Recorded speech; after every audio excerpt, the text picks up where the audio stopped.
It was Christmas morning when my little brother did the unthinkable. He was 6 years old. I was 16 at the time. We came upstairs Christmas morning. The presents were piled high under the tree, and we immediately dove in, looked for presents with our name on it, and started opening them. We had a ritual in my family that you took turns. So you opened one, and then you had to wait for the rest of the family to open their present, and then you started over. But my 6-year-old little brother was having trouble this particular Christmas taking turns. And he would go in, find a present with his name on it, rip it open, find the gift inside, and barely look at it before going back into the pile and getting his next present. When all the gifts were open and we were all admiring what we had been given, my little brother, without an ounce of shame, looked at my parents and said, "Is this it?" And his disappointment was immediately met with the wrath of my parents, who had spent a lot of time getting those presents together for us. And then the rest of the morning, we all lectured him on gratitude and being thankful for what's been given. Is this it? Is there anything quite as ugly as being unappreciative for a gift given? We might forgive a 6-year-old, but what about a whole nation?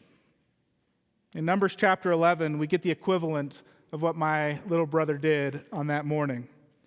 Israel had been given multiple gifts from God. They had been set free from slavery in Egypt. They had been promised a new land all their own. They were on their way there, traveling through the wilderness. God had defeated their enemies. He had led them by the cloud in the day and fire at night so they wouldn't get lost. He had split the Red Sea so they could walk into safety on dry land. God had given them water from the very stones. And every morning, God rained down bread from heaven, manna, to feed them in the wilderness. But 2 years into their journey, some of them, called the rabble, which is a great name for a group of people, the rabble, began to turn their nose up at God's good gifts. They got tired of the manna. They began hankering after Egypt. They're hankering for the things they used to have, the fish and the leeks and the cucumbers and the melons and the garlic.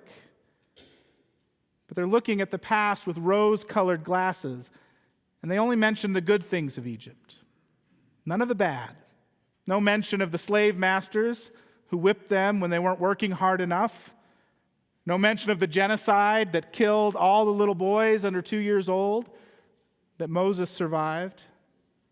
No mention of the chains and the fear that they lived under constantly while slaves in Egypt.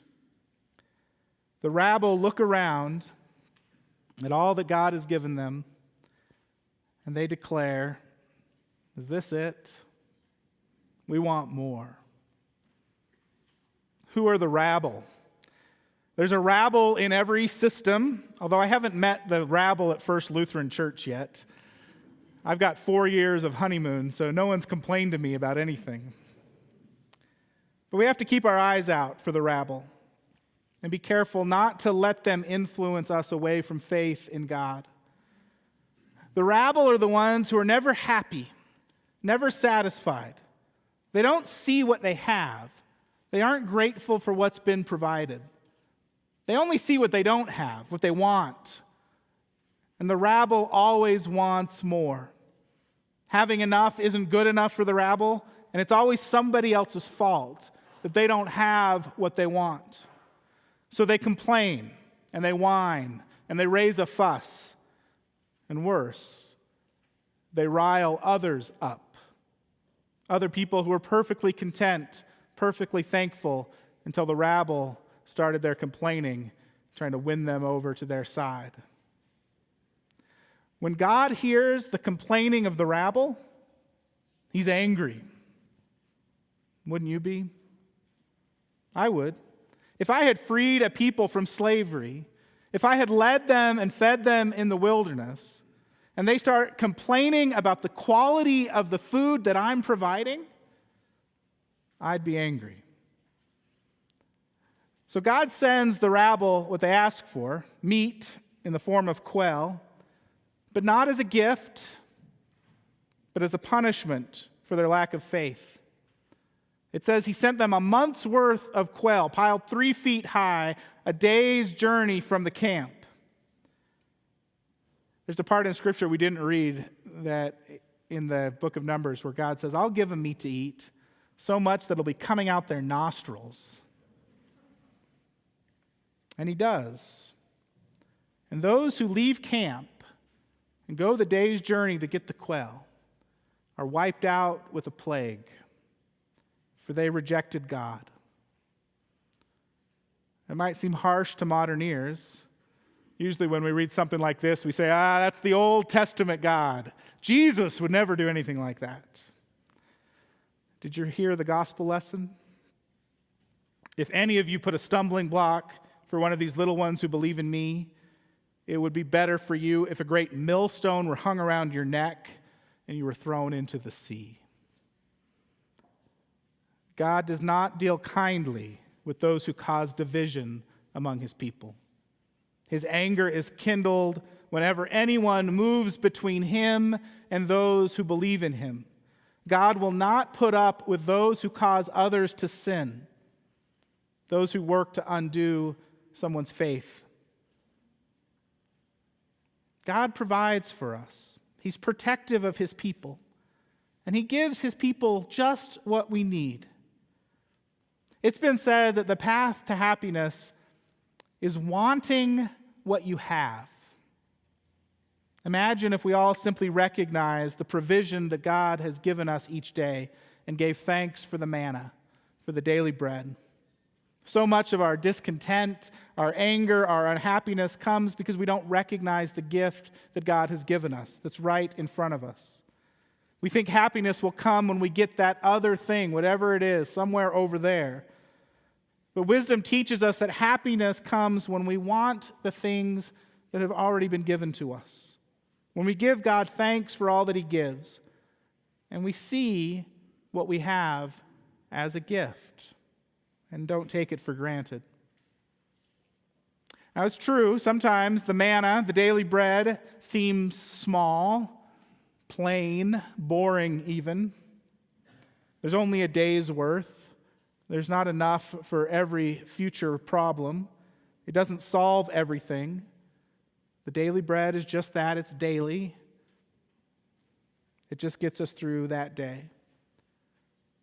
But manna teaches us to rely on God every day, because there will be times in our lives where we will have to live one day at a time.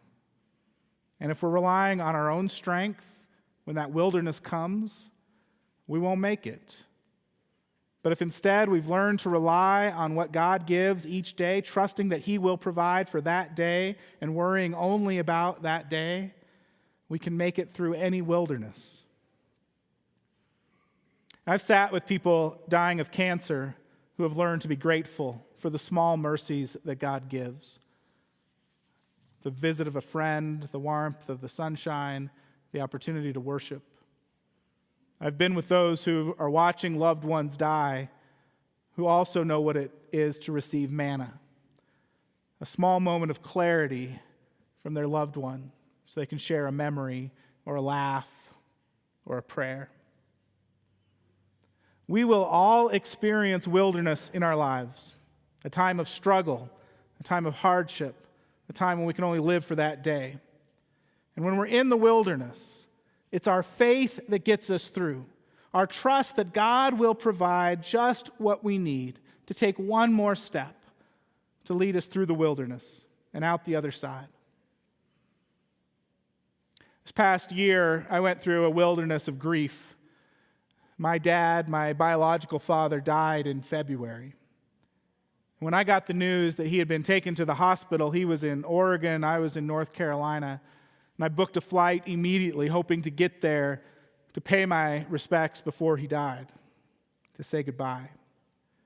By the time I arrived, he was on life support. He couldn't speak to me, but I spoke to him, and I told him I loved him, and I had a prayer with him.